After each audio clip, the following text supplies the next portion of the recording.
Now, we're going to walk through a trouble ticket. We'll go ahead and just work with it as if we've got a couple people who are working on the same ticket. I have 3 people in the group that can see these files. I'm logged in to show off the webinar, and these are only the files that I'm letting you see. But I've got 2 other people who can log into this group and go ahead and see the same files. But not everybody else. That would be the key phrase. So I'm just going to go ahead, and I want to start with this one with DNS and Slack, because our trouble ticket starts off with, hey, they're complaining that Slack is slow. And the question is it us or is it them? Let's find out. So I already have the file that I'm interested in open for us. And what I want to start off first is I want to look at that big picture. I don't want to like sift through 2 million packets and look at every single one. Ick, right? So I'm going to go ahead and come on over here to my analysis tools, and I'm going to start with Zeek. So for me personally, when I'm looking at large files from customers, again, I don't want to look at every single thing. And using Zeek within CloudShark makes it so that I don't have to download the file and then, run it, inside Zeek and install Zeek, which quite frankly, I haven't quite got to work in Mac yet. So I have to then go into a VMware where I've got Kali and it's already over there. Whew, very involved. So now I can just go right straight forward in my CloudShark. So the CloudShark Enterprise hosted. And so I don't have an appliance. I have one out in the cloud. I've got CloudShark in the cloud. And I let my customers go ahead and upload their files for me. And then I can go ahead and look at them and then go walk through the answers with them too. So I just use Zeek first. And I'm going to start with DNS because you always start with DNS. Because if DNS is slow, everything's slow. So let's look at DNS. I'm going to come over to my all DNS queries. There we go. And what I want to do is I want to focus on the response time. So I need to add a column here. I've got so far queries and counts. That's just the default for Zeek. So I'm going to customize my columns a little bit. And I'm going to add round trip time. Get in there. Click, click. Get in there. Why are you not responding? There we go. Oh, I had to be just in the right spot. There we go. And then I also want query type name. Is this an A record is for IP4?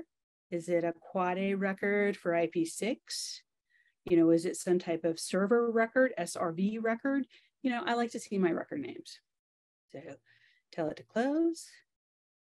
And now I've got all my different, record types. I have my counts, and then I've got my IRTT. Excuse me, IRTT is for TCP. I always mess that up. So my RTT, round trip time. And I'm going to just sort it. There we go. My fingers are a little sticky today. And sort it once, and then sort it again. Oh my gracious. We've got 3-second response times for some of these. Now, here's where you have to remember, just because it's interesting doesn't mean it's relevant. So remember, they're complaining about our Slack workspace. So I'm not going to look at those, even though they would be fun to. But I want to go ahead and look for the ones that are for our workspace. So I'll just do a little search here for SEC, CDC, and operations. There we go. Hit enter on that. So now I have just those queries that are relevant to my workspace. And I want you to notice, sure enough, there's one in there. It's over a second. Okay. And, I don't know if the issue is my DNS server or is the issue my server had to go out and do recursion and ask other servers and that was slow, or maybe this was an error coming back. And, oftentimes I can say yes really fast, but no, I kind of want to cushion the blow. It takes me a while to figure out, what reply code I'm going to send, right? So anytime there's an error in any upper layer protocol, it's not that uncommon for it to take a bit longer, but this is like forever, right? So now I know I do have some DNS issues for response time. And what I want to do is, now that I know that, I want to filter my DNS file, right? My DNS and Slack file, my big file. I want to filter for here. Let me go ahead and flip it over. There we go. So you can see my filter. And in fact, you know what? I'm going to go ahead and put that into the chat just so that you can see it better. So I'll copy that and then just pop it into the chat for Zoom here. Stand by. Takes me a second. There we go. All right. Now, just because I put that in the chat, don't think that I'm looking at the chat. Okay. Now, that's Jason's job. So let's walk through the syntax for this. I don't know how familiar any of y'all are with Wireshark, so I'm going to assume that you've never seen a filter like this before. So my first part is I want to filter for DNS. Well, right now, the profile I was using to go ahead and pull up, from any new file that I add, I'm using what I call that quick load for. Well, which I'll show you in just one second. And so I want to go ahead, and I can't use the word DNS because I'm not dissecting anything above layer 4 for the profile I'm currently using. So I say you got to be 53 and your, and then look in the whole frame. And then this one is matches. The little tilde means matches. And that is Perl compatible regular expressions. So if you've ever used regex for Splunk or Nmap or Suricata or PowerShell, it's the same type of syntax. And I'm looking for the name of our DNS query. And then I have or IP adder. Okay, and I've got that all in round brackets because that's the DNS I'm looking for. Then I have IP adder. And so what that means is I'm interested in an IP4 address, but I'm interested in bidirectional, whether it's a source or a destination, I don't care, right? And then I say in. Now this one up here, I said equals, but down here I said in for the operator. And what that means is I'm about to do a membership list. And so all of these IP addresses are in that membership list. Okay, now let me go ahead, copy that. There we go. And this one, yeah, there we go. That's the one. And then I'm going to go ahead and paste it. There we go. And go ahead and hit apply. Now that's going to take a second to go ahead and apply. While we're there, let's go ahead and look at the profiles that I have set and given to CloudShark. And I'll come up into preferences and come down to profiles. Now, the ones here that say provided by CloudShark, these are the ones that I use. And so I've got Betty's defaults. Those are just things where I always add the same columns. I have a certain color rule set that I use for most of my profiles.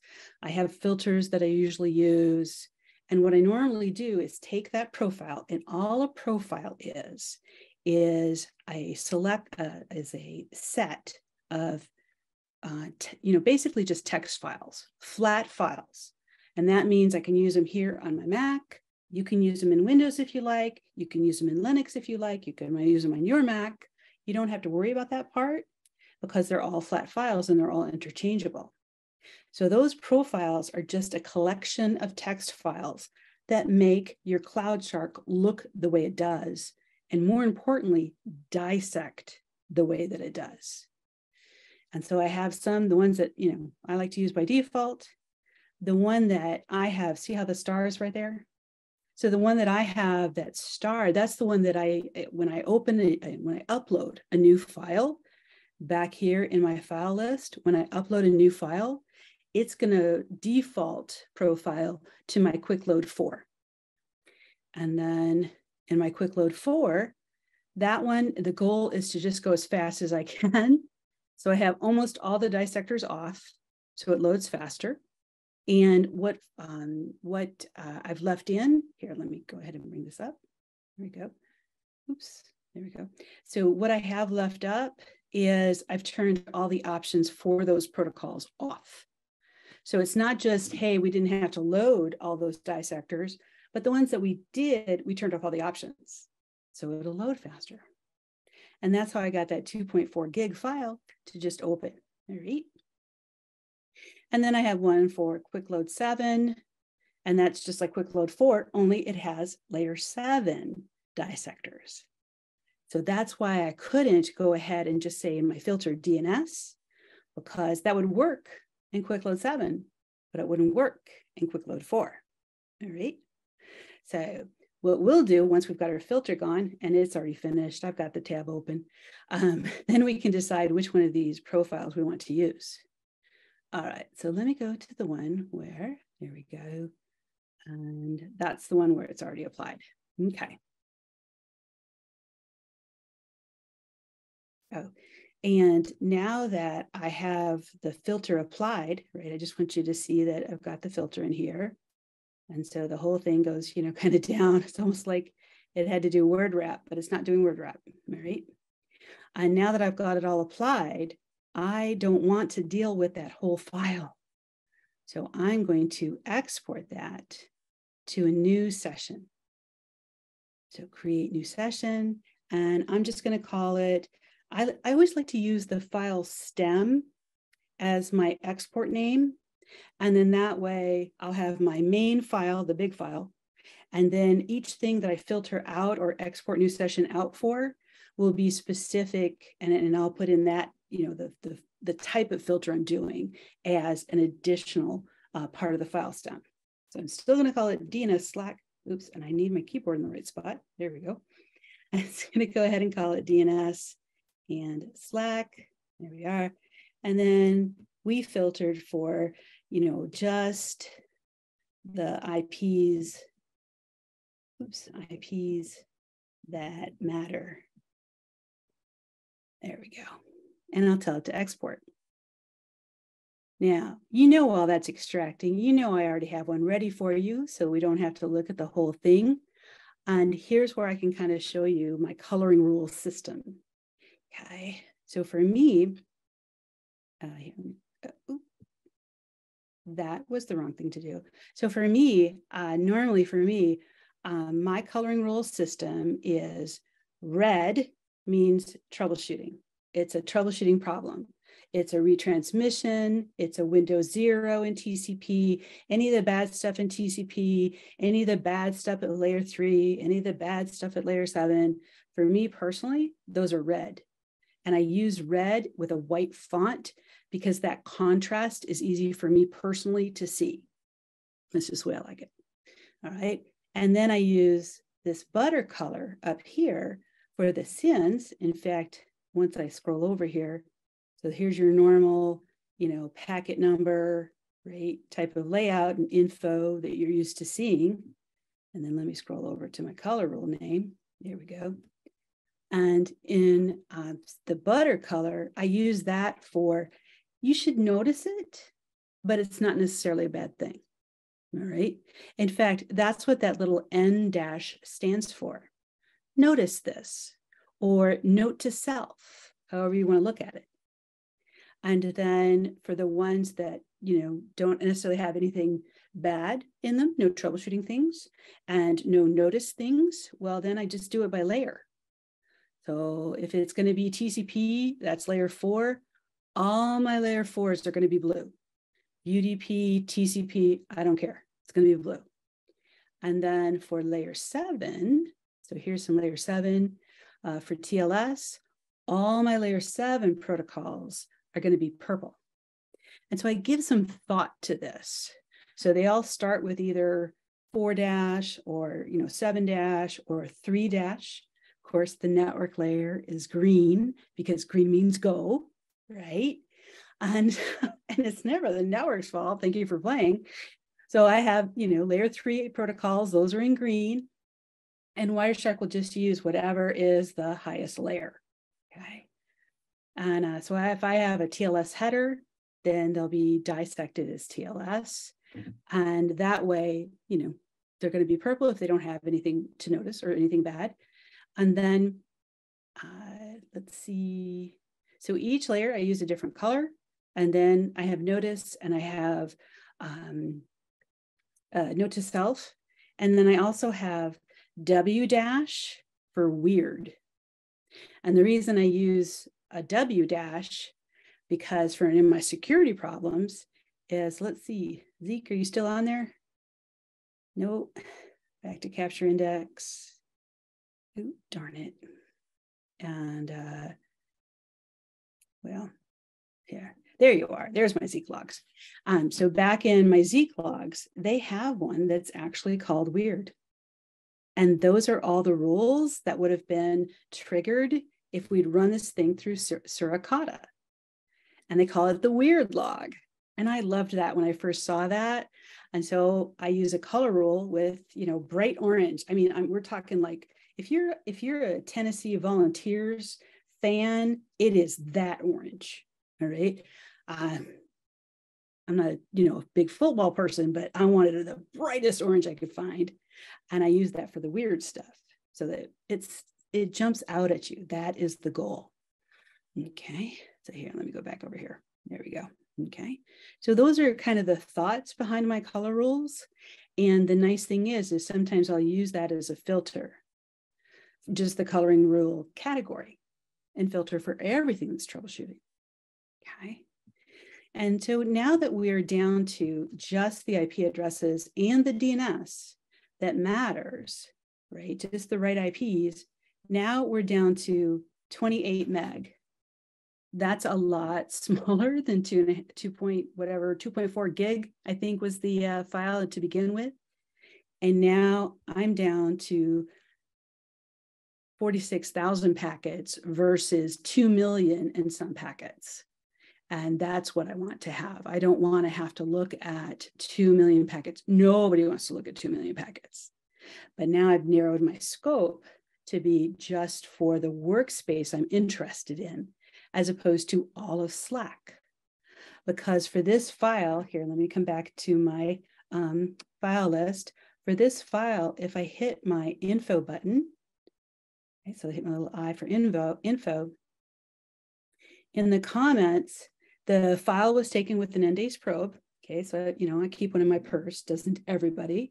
And it's a 4 terabyte packet analysis. It's basically a sniffer, right? But it has 4 terabytes of hard drive space. So I can get some seriously big packets, and it'll actually fit in a 19-inch carry-on.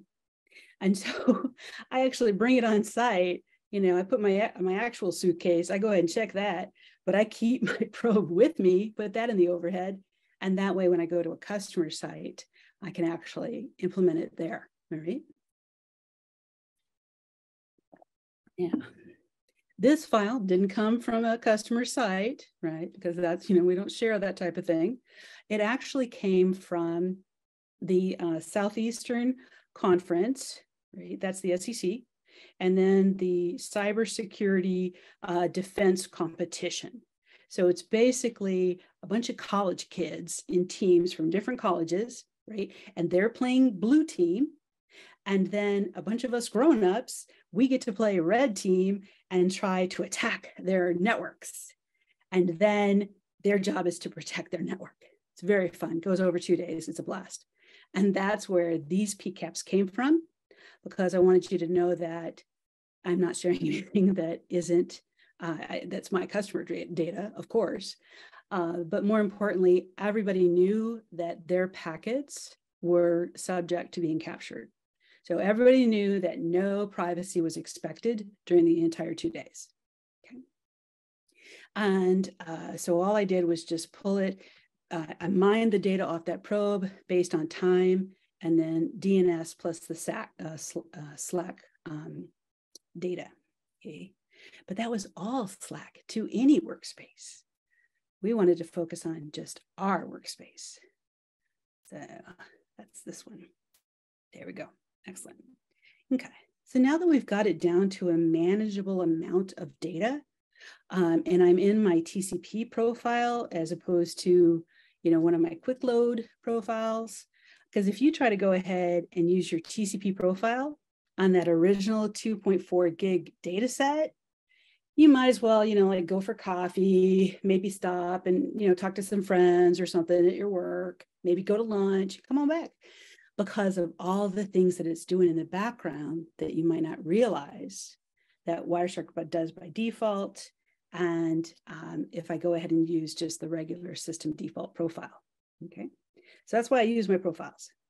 All right, now, so I've got it narrowed down, and what I'm interested in is to go ahead and filter, and oops, here, let me get back over to the left.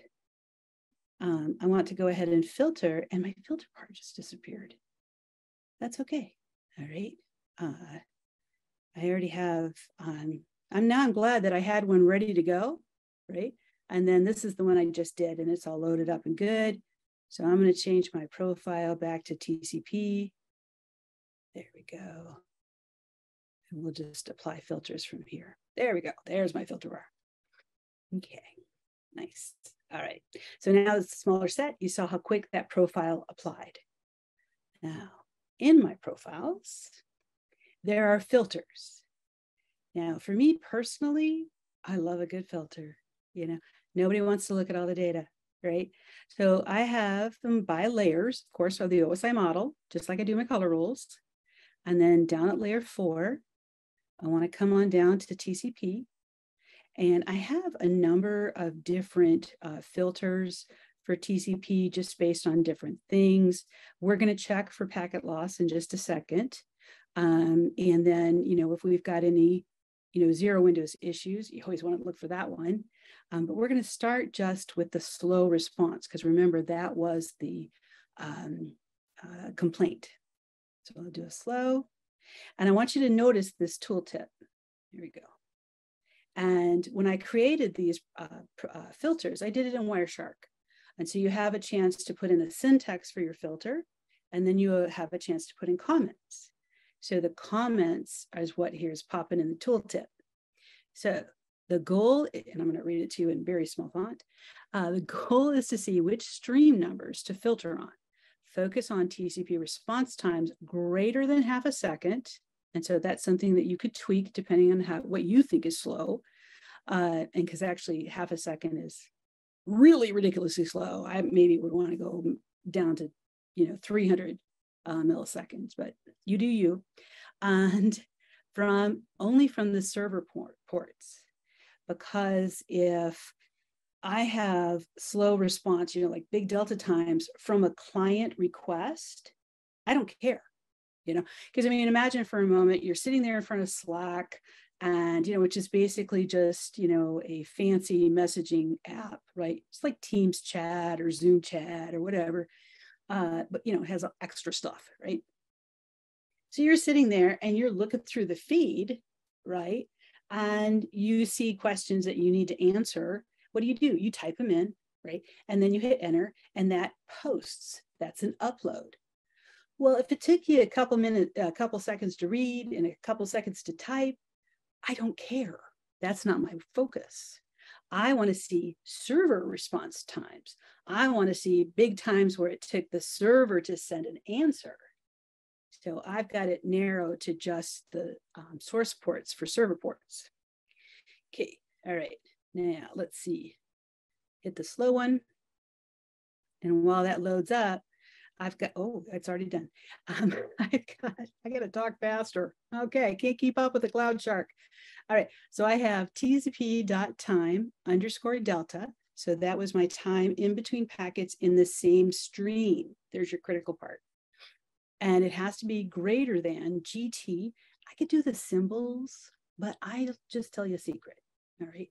I always get my symbols backwards, always, no matter how many people have tried to help me with that. And so I just use the letters, works just fine. So GT means greater than, GE would be greater than and equal.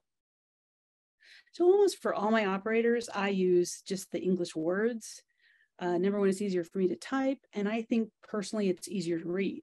So that's just how I do it. And that the TCP source port, right? So not both port numbers, source and destination, but just the source is in this list. So once again, I take advantage of the whole membership list. That's actually what it's called. And so I have 80, and then the commas mean or, almost like a CSV file, same idea. So 80 or 8080 or 8088 or 443 or 9333 or 8443. So pretty much the ones that, based on my experience, are going to apply to either TLS or HTTP.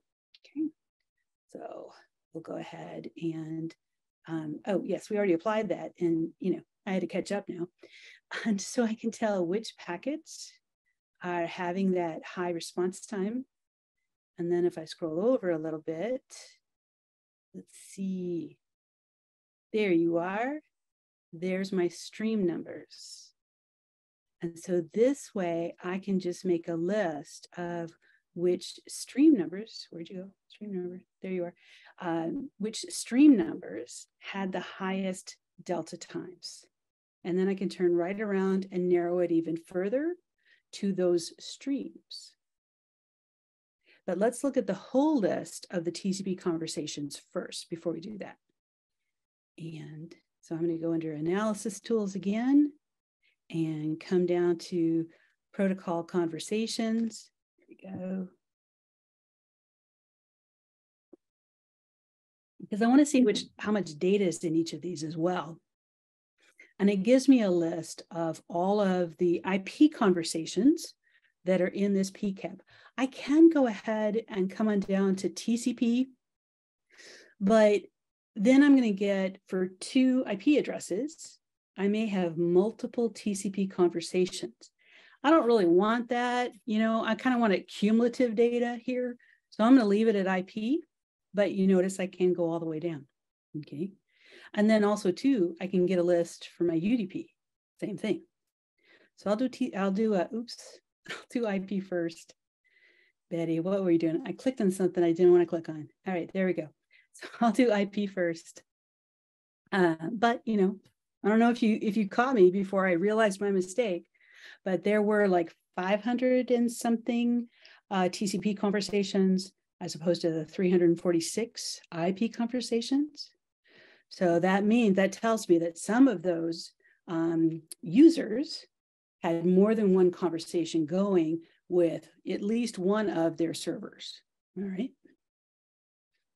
Now, so IP layer, it's just IP address to IP address. Now, there we go.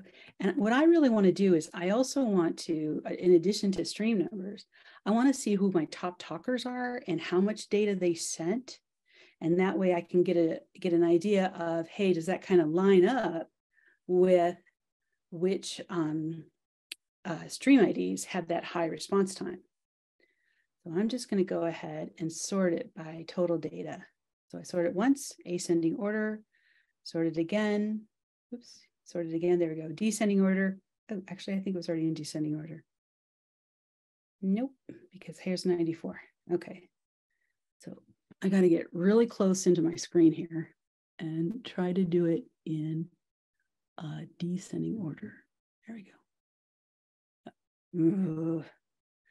My eyes just aren't good enough for my teeny tiny screen. I've got a little MacBook Air with a 13-inch screen. There we go. I'll just scroll on down. So it's hard for me to see, do I want to say, is there the 2 little triangles? Do I want to sort it in ascending in the top triangle or descending the bottom triangle? I just need better glasses. Okay. And so pretty much most of these conversations didn't send a lot of data. You notice my largest conversation is only a meg. So it's not like we're pumping a ton of data through here, but we are getting slow response time. Okay. And then I can also see for, how many, kilobits per second or megabits per second or bytes per second, bits per second I'm sending through for each of those conversations. But yeah, it's not a scenario where anybody like uploaded a file via Slack I don't know if you know, but like here in Zoom, I can actually send up to a 512 megabit file in chat. So I want to, think about how much data you could be sending. So these are all pretty small files. Okay. So back to my filter of just the slow ones, right? And what I can do now is figure out, number one, you notice from my slide bar, it's not very many, right? Oops. Oh, I did not mean to do that. Let me try that again. And I was trying to stay on my slide bar. There we go. So you can tell, I don't really have very many. Okay. And if I look over into the stream number column, there you are. Let's see if there's any that repeat. Okay, 310 repeats. And 310 is the only one that has, okay, so 310 and 237, I notice repeats. And actually, if I ever want to make sure, I can sort it by stream number, and then that way the ones that are the same will be together. And I think those are the only ones. So 237, 267, and 310. Okay.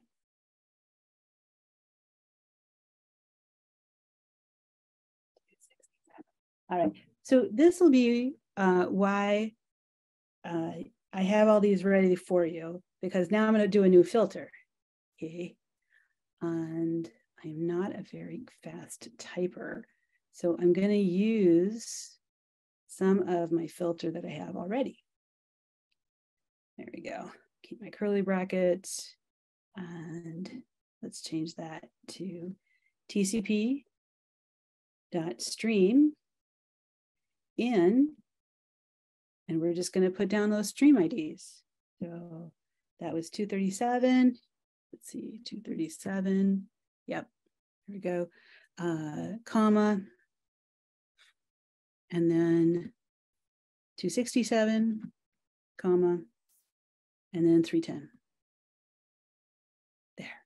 Okay, that looks good. All right. And that way I can get the whole stream for just those 3 streams. And I can focus on my high, my red packets, my troubleshooting packets, and tell it to apply. There we go. So my methodology is to get a smaller and smaller and smaller and smaller data set, so that I already know I have slow response time on DNS. I may circle back to that later. But I also want to see at the TCP side, do I have slowness? And, can I go ahead and say, well, yeah, it's coming from the server. So the response time's coming from the server. And that way, now I have 2 things to look at to go ahead and do my analysis. And then I can go ahead, have those tabs open, and either share the tabs with the customer, or I can go ahead and remember he uploaded it, or she uploaded it. And therefore, I can keep it all in this part of the group and show just the ones that I want to look at. And they would have, since I have, when I uploaded all of these, I had it set in my preferences when I log in as admin, that for that group, for the show group, everything that I upload will go ahead and be part of that user group. Okay, and I've got me and 2 other people in there. Okay, and that way all 3 of us could, collaborate on that. So I would give to my customer access to that group. Maybe he's got a security person that wants to look at it, wants to look at the weird log.